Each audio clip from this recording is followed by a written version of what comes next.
aujourd'hui, quand on voit les joueurs qui sont là, Lacroix, qui est donc le 9e défenseur, Mateta, qui est donc le 9e attaquant, Risser, qui est donc le 3e gardien, vous vouliez des surprises. Voilà. Est-ce que vous êtes comblé? Je voulais surtout de la méritocratie, Greg. J'avais envie qu'on se détache de toujours cette logique de groupe et d'affect de Didier Deschamps. On l'a écouté, il a dit « je ne vais pas faire dans l'affect ce soir ». Et je trouve qu'il se détache un petit peu de d'habitude et vraiment cette logique, ses habitudes, aller dans les hommes qu'il connaît, aller dans sa logique de vestiaire. Et là, ce sont des hommes qui méritent.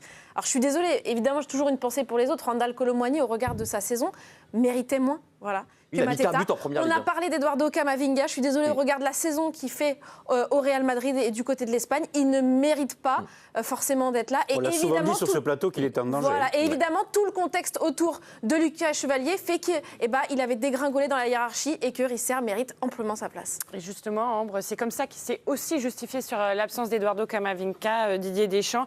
J'imagine sa déception, a-t-il expliqué. Il sort d'une saison difficile, il a aussi eu des blessures et c'est encore un jeune joueur. On rappelle qu'il a 23 ans. Oui, c'est un nouveau souffle, soufflé par Didier Deschamps. Je parle en Coupe du Monde. On a compté, il y a 13 joueurs sur 26 donc, qui n'ont pas disputé de Coupe du Monde dans leur carrière. Ça veut dire un joueur sur 2 qui est dans la liste de Didier Deschamps n'ont jamais disputé un match de Coupe du Monde. Il y a un vent de nouveauté. On est passé à autre chose. Il y a encore 4 ans, il y avait Giroud, il y avait Griezmann, etc. Mais c'est important de le dire aussi. Mais c'est très important et vous avez raison. Sauf que, comme dirait le philosophe, le football, il a changé. Oui, il a changé. Et la réalité, c'est qu'un garçon comme Désiré Doué, par exemple, il n'avait jamais disputé de Ligue des Champions ou une finale de Ligue des Champions. Et puis, il vous met un doublé contre l'Inter et il n'a pas peur, ils n'ont pas peur. En fait, vous avez quand même beaucoup de gamins qui n'ont pas peur. Maxence Lacroix disait hier, bien sûr que moi, je crois que je vais y être et que j'y suis. On a quand même, pas des effrontés, mais des gamins conscients de leur qualité, quoi. Voilà, c'est justement ça.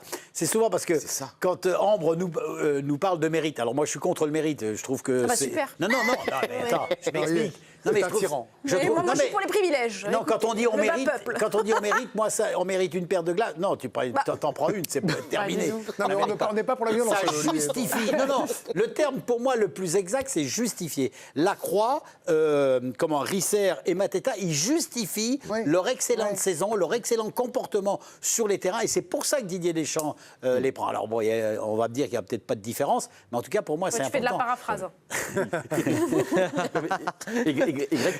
Non, mais c'est tellement important. Oui. Mais franchement, quand tu regardes encore cette composition de ces 26 joueurs, tu te dis qu'on est top. On est très excité, il faut être honnête. Et puis, vraiment, le signe important, c'est que 5 vrais joueurs du milieu de terrain. Ça, c'est le signe le plus important. Johan. Jeannot, on va jouer avec 4 devant. Alors, Jeannot. Oui, parce que je vous rappelle, si vous nous rejoignez, le but du jeu, c'est pas de gagner la Coupe du Monde, c'est de prouver à Jeannot qu'il a eu tort. On en est là, on est des enfants. Mais je reconnais mes torts, il n'y a pas de souci. Il y a mais plus je vous demande un petit peu de patience. Oui, vous voulez bien. On va attendre le 16 juin prochain et le match contre le PSG et l'accumulation. Depuis que monsieur se prend pour Zola et sort des livres, on ne peut plus rien lui dire. Ah oui, il y a ça de l'autobiographie. Non, mais surtout, c'est que tu comprends ce que je veux dire. Si on ne s'enflamme pas là, j'ai le droit de m'enflammer. Ah non, mais c'est pas moi qui veux dire ça. Je sais très bien. Non, mais bien sûr. Mais sur l'enflammade, il n'y a pas de souci. Sur l'envie, quand tu vois ces attaquants-là et la qualité qu'il peut y avoir dans le collectif, mais tu es obligé à un moment donné aussi de te dire. Restons posés, restons calmes, attendons que la compétition commence et de savoir comment Deschamps va justement faire ce travail d'animation. Mais moi, je vous prends au mot. Là, j'ai pas envie de rester calme quand je vois cette compo. Non, vous n'arriverez pas à me tenir, monsieur le censeur. Non, mais la réalité, Jeannot, c'est que quand même, là, je redeviens sérieux 2 secondes, vous le connaissez par cœur, Deschamps, vous suivez l'équipe de France depuis des années. S'il prend ces gars-là, à ce moment-là, ce groupe-là, c'est qu'il sait qu'il va y avoir une homogénéité. On est d'accord, c'est une vraie indication. Non, mais il a tout pensé.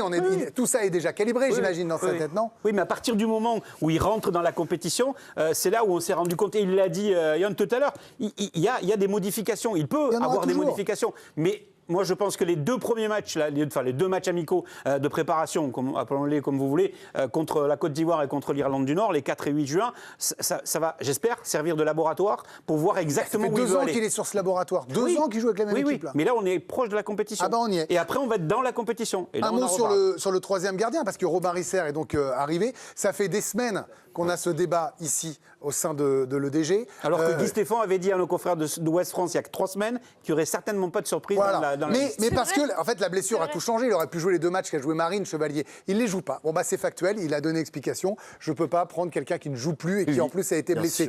Risser plutôt qu'Areola, plutôt que Butez, par exemple, pour lequel vous militiez. Oui, bien sûr. Est-ce que vous êtes surpris? Est-ce que vous comprenez? Est-ce que l'habitude des Bleuets avec les espoirs a servi? Alors moi j'aurais pris Butez, mais franchement l'histoire des Risser elle est folle parce que quand on parle de cette jeune génération effrontée et surtout qui mérite sa place, tu te rends compte, il y a 2 ans, National, Dijon, l'année dernière Red Star D2 et là la Ligue 1 et là ça sera la Ligue des Champions et surtout c'est que à l'automne dernier c'est quelque chose d'important, il y a un match à Grenoble contre l'Estonie avec les Bleuets, il passe complètement à travers, il fait une boulette, ça il fait le tour du monde, il y a une passe en retrait, il fait n'importe quoi et alors qu'il était quand même en concurrence à l'époque avec même Guillaume Rest qui avait joué quelques jours plus tôt. J'aurais préféré Guillaume Rest personnellement. Et tu vois, il est rentré dans son club, il est revenu dans son club et tout de suite il s'est remis d'équerre parce que franchement la boulette contre l'Estonie en bleuet, c'était quand même une de ses premières sélections, il faut quand même la digérer et tout de suite il est revenu. Donc la tête sur les épaules, la conviction, ok j'ai fait une boulette mais je reviens plus fort, je suis pas affaibli par ce que j'ai fait, mais son parcours c'est tellement un truc de rêve. Et hier il fait un bel arrêt contre Dembélé, je dis pas du tout qu'il gagne sa sélection à ce moment-là, mais il fait quand même pas un mauvais match et donc il remporte ce duel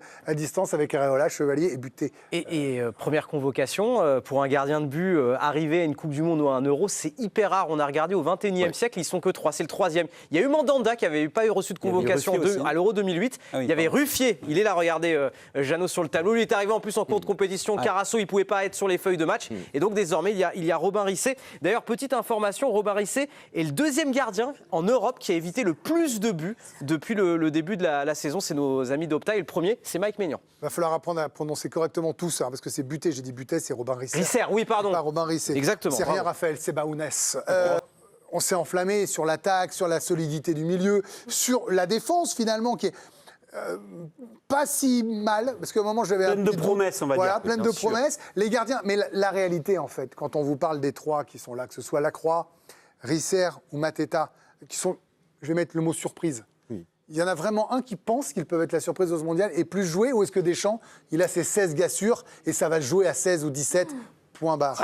Peut-être Maxence Lacroix, peut-être, par rapport à son attitude au mois de mars dernier, par rapport à ce qu'il a pu apporter, sa qualité de relance, la maîtrise qu'il peut avoir à ce niveau-là. Bon, on peut toujours avoir l'interrogation de ce qui peut se passer avec Konaté, qui a eu une saison compliquée avec Liverpool, mais qui reste quand même quelqu'un d'intéressant. Et dans l'association avec Upamecano, Saliba, Saliba, si c'est le Saliba d'Arsenal, ça peut être très intéressant de l'avoir en équipe de France. Sur le côté charnière, moi, j'ai pas de doute. Par contre, sur les côtés, que ce soit à droite ou à gauche, de toute façon, c'est l'histoire de l'équipe de France. Un peu encore sceptique. 2018, on est parti avec 2 latéraux blessés et c'est Pavard et Hernandez qui ont joué alors que ce n'était pas prévu. Il y a toujours des surprises. Imaginez que Dizazi ait joué une finale de Coupe du Monde, c'est pas contre lui. C'est d'imaginer qu'alors qu'il était dans le groupe, on disait qu'il était que 25e. Koundé à l'Euro 2021. Koundé à l'Euro 2021. Il y a toujours à un moment quelqu'un qui trouve un chemin. Et c'est le secteur de jeu où c'est vrai, et Jeannot le dit, c'est peut-être là où il y a le plus de failles. Donc c'est peut-être là où il y a le plus de doutes qui peut s'immiscer en cours de compétition, peut-être dans l'esprit de Didier Deschamps pour faire des réajustements. Mais plus de failles, pas que dans ce secteur de jeu, c'est plus de failles dans la qualité que l'on a aujourd'hui, que l'on peut offrir au niveau de la formation des latéraux. Latéraux droit, latéraux gauche, je suis désolé, ça fait des années, depuis que Deschamps est sélectionneur, on a un vrai déficit à ce poste-là. Mais peut-être que Warren Zaïre-Emery est actuellement le meilleur latéral français. Non, mais c'est une certitude. Mais alors, quand je dis qu'il y a toujours quelqu'un qui se crée un chemin, ça veut quand même dire que dans un groupe comme cela, Olivier, vous avez vécu une Coupe du Monde de l'intérieur. Même s'il prend des gens bon esprit et qu'on sait qu'il y en a les 15 qui sont... les gars, ils vont batailler pour leur place à l'entraînement, non ? Est-ce que chaque matin, le joueur se lève en se disant « De toute façon, je m'en fous, je serai sur la liste et c'est pas moi qui joue » ? Non, ça, c'est pas possible. Même s'il y en a qui savent très bien qu'au départ, au départ, ils sont peut-être le choix numéro 3, 4, 5, mais une fois que tu es parti dans la compétition, et puis tout d'un coup, si jamais il arrive un incident, quel qu'il soit, d'un joueur qui est devant, qui se blesse, et là, tout d'un coup, comment dire, tu as envie d'y croire un peu plus. Donc, faut penser aussi une chose qui est importante, c'est que souvent, les entraîneurs, alors c'est sûr dans les clubs, mais les sélectionneurs c'est pareil, ils sont très attentifs à ce qui se passe à l'entraînement. Bien sûr. Ils sont très attentifs et surtout les adjoints vont certainement lui glisser à l'oreille, tiens, je trouve que l'investissement de celui-ci est nettement plus fort que les autres. Et il y a peut-être des joueurs plus adaptés à certains adversaires aussi. Ouais, Moins ça, c'est Non, non, encore- je pose la c'est- question. c'est pas Mais tu encore vois, ce par qui exemple, me gêne le plus. Olivier- Moi, c'est surtout dans l'investissement. Et tu le vois tout de suite. Quand on parlait tout à l'heure, tu disais les deux défenseurs latéraux, et aussitôt, ils ont compris que Pavard et... Les autres étaient pétés, hein, quand même. Oui. Ils avaient un genou en moins. les Sidibé, deux autres. Mendy. Oui, non, mais ça fait. Non, mais je veux dire, dans la succession, Ouais, bien dans sûr. ceux qu'ils ont pris tout de suite, ils ont vite compris que c'était sont ceux-là imposés. qu'il fallait prendre. Mais c'est il y a- surtout que c'est il y a un long, vrai- hein. il y a un vrai partage. Ce que tu disais est intéressant par rapport au staff, par rapport aux adjoints, par rapport à fait. au ressenti. Mais ça a pas- Sur la sélection de Mateta, je te mets un billet qu'il y a eu une vraie discussion entre Guy Stéphane et Didier Deschamps, parce qu'il y en avait un qui préférait peut-être Kolo Muani par rapport au profil qu'il représentait, et l'autre qui a préféré Mateta. Et c'est peut-être justement cette discussion-là qui a permis au fait que Mateta, étant un profil différent, a gagné ses galons et se retrouve dans la Mais liste parce des qu'il y a 26. beaucoup de flèches déjà. Et puis Quand il y a je dis surtout flèches, c'est des joueurs qui une vont vraie très vite sur connaissance les entre côtés les ou deux, devant. quoi, entre Deschamps et Oui, Stéphane. mais je veux dire, moi, sur le profil du joueur, ça, je ne doute pas de ce que vous oui. me dites sur. Mais voilà, c'est un profil différent, un peu à la Giroud, si je schématise, je vulgarise, mais il y a un peu de ça chez Mateta, et je rappelle qu'il faut vivre, si ça se passe bien, un mois et demi quasiment, Plus, ouais. même plus, puisque vous avez leur match, c'est quasiment 2 mois ensemble, là. Hein. Oui, et puis Greg, imagine, l'équipe de France n'arrive pas à gagner, on est à la 70e minute de jeu. Là, tu fais entrer Mateta, il y aura des centres qui arrivent. Et Mateta, il a toujours marqué. Hein. Il a marqué en équipe de France et olympique. Comment il a on marqué en n'arrive pas à équipe de gagner avec France. tous les attaquants qu'on a Non, mais imagine dans un Non, mais match. s'il y a 4-4, vous voyez. Ouais, non, mais et surtout, c'est que il a toujours prouvé. Et lui, je trouve qu'il a un destin, Mateta. Tu te rends compte, en janvier, le Milan quasiment invente une blessure quand même assez grave pour lui dire non, on peut pas le prendre. Alors, je sais pas qu'est-ce qui s'est passé dans cette histoire, parce que c'est bizarre. Il revient dans son club et qu'est-ce qu'il fait? Il met un doublé contre Newcastle quand même. Hein. Donc sa blessure au genou, elle était quand même très bizarre. Et je trouve qu'il y a un destin, parce que les occasions, on va en avoir. Surtout après, on ne sait pas si on va gagner cette Coupe du Monde, mais ce qui est sûr, c'est comme avec ce Paris Saint-Germain, avec le Bayern, avec le Barça, on aura plein d'occasions. Les occasions vont arriver. Il y a tellement des joueurs, c'est pas sûr. Après, il peut y avoir des miracles des gardiens, mais je trouve que cette équipe de France, elle est un peu destinée peut-être comme le Bayern ou le Barça cette saison. Voilà, gagner plutôt 4-3 que 1-0, parce que tu es porté par l'offensive. Greg, Est-ce qu'on a le Attendez, est-ce qu'on a le 11 type là? Est-ce que vous avez le 11 type de l'équipe Oui, de France? je l'ai. Est-ce que là vous savez qui joue? Oui. Partout. Est-ce que vous êtes certaine de qui va démarrer la compète contre le Sénégal s'il n'y a pas de coup oui. dur? Normalement, Alors, vous oui. mettez qui dans les buts? Mike Maignan? Ah oui, Voilà, évidemment. Maguignan, oui. Ou pas avec Ouais. Cano Saliba en défense centrale. Bah oui. Très bien. En latéral gauche, Lucas Digne ou Théo Hernandez? Moi, plutôt Lucas Digne. Moi, je mettrais Digne. Non mais là vous faites parler parce que vous voulez Non, pas Digne, Théo Hernandez. Digne. Non, non, non. Si, si, si, je Moi je pense qu'il qu'il y a mettra Théo Hernandez. Mais moi, je pense que je Non pense mais que je dis pas que je. À droite, la surprise à Emery. Ouais, non, mais- Non, Ah non, Koundé à droite. ça, je pense pas. Par contre, lui, je pense pas qu'il va s'y frotter. Koundé, il a été bon à l'Euro 2024. Il n'avait pas fait une grande saison. Là, il Oui, a pas fait. Et défense. S'il veut être un peu Ouais, là, il est défensif pas bon, avec hein. tous les mecs devant, Il n'est pas Koundé, très bon avec Koundé. le Barça. Oui, mais Koundé. bon, Zaïre Emery, c'est tellement son soldat. extraordinaire là en Ligue des Champions. qui démarre au milieu? Rabiot, Moi, je Chouameni. mettrais Rabiot, Chouameni. Rabiot, Chouameni. Ouais. Ouais. Et après, vous me Bah, mettez devant qui et Olysée, où Dembélé, Mbappé, Doué. Olysée, voilà. Donc Les quatre Doué à premiers de gauche, la liste, là. plus que Barcola en fait. Hein. Oui. Ouais. Doué, Dembélé Oui, sur les oui, ailes, bien Mbappé sûr. 9 et Olysée 10. Et tout ça, c'est ultra complémentaire. Tout le monde fait les efforts, tout le monde court. On est bien là ou Moi, pas? je Il y a Ouais. tellement de Voilà, ressources sur le moi, banc. je le pense sur. Comment? Il y a tellement de ressources sur le banc, si on veut varier les séquences, Ouais. le jeu. Franchement, Moi, c'est le milieu de terrain. Je me dis quand même que vous avez.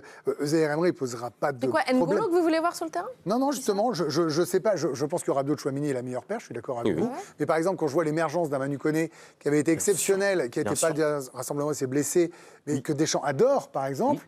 Je me dis, peut-être que vous n'avez pas le droit d'avoir un petit coup de défaillance quand même. Vous voyez, c'est ça que je veux dire. Je trouve qu'il va y avoir une effervescence pour les joueurs qui démarrent. Faudra pas traîner parce Ouais. que derrière, ils sont bons. Mais n'oublions pas quand même que dans cette configuration avec autant de clubs, bon, il suffit quand même de bien passer le premier match et la qualification est pratiquement assurée. Oui. Moi, Vous jouez pas la qualif, vous jouez la victoire finale. voilà. Non, non, mais je considère, moi, que la compétition ne commencera qu'à partir des 16e de finale. On est d'accord? Oui. Bah, je sais pas. La vraie de Je sais vraie. pas, quand vous avez la Norvège et le Sénégal dans votre groupe, Et surtout pour que moi, la elle Norvège, commence c'est tout le de match suite. 3. Donc, Pour moi, elle voilà. commence tout de suite. Ah bah, moins Oui, non, que mais bien sûr. d'habitude. Non, mais j'entends bien qu'elle commence tout de suite. Attention. Moi, je vois ce que vous voulez dire, vous voulez dire les choses sérieuses. Je doute que vraiment parce que là, tu es au match coup près, tu es au match éliminatoire. Donc là, c'est une autre dimension. C'est une autre approche, c'est une autre pression, c'est une autre concentration.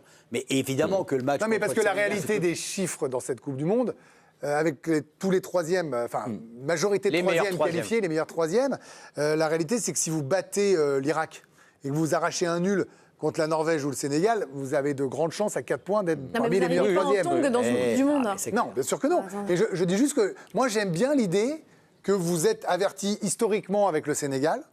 2002 évidemment, et vous êtes averti, vous êtes dans un groupe qui est considéré par les observateurs comme le groupe de la mort. Ah bah la Norvège a une équipe de fous, un potentiel offensif. Comment ils ont fait exploser, c'était sur la chaîne d'équipe, l'Italie à San Siro en marquant 3 buts dans les 10 dernières minutes. Et c'est pas seulement Haaland, hein, c'est aussi Nusa. C'est une équipe absolument incroyable. Et donc je trouve que là la Norvège arrive quasiment pas en favori, mais la Norvège peut aller très bien aller en quart de finale. Hein. Ils ont une équipe très très très complète. On les a commentés, je les ai commentés plusieurs fois sur la chaîne d'équipe en phase de qualification et tout. C'est une équipe portée vers l'offensif qui est en pleine confiance avec un Haaland et potentiellement ils ont une équipe ultra offensive aussi. Et moi je trouve qu'effectivement cette poule avec le Sénégal quand même qui fait une CAN absolument extraordinaire, avec la Norvège qui a fait un groupe de qualification de fou. Attention, c'est pas qu'on est en danger puisque tout le monde sera qualifié en 16e évidemment. Non, pas tout le monde, les meilleurs 3e. Ouais, les meilleurs 3e. Et je trouve que pour arriver en confiance en 16e, effectivement, il faut mieux se décarcasser en poule.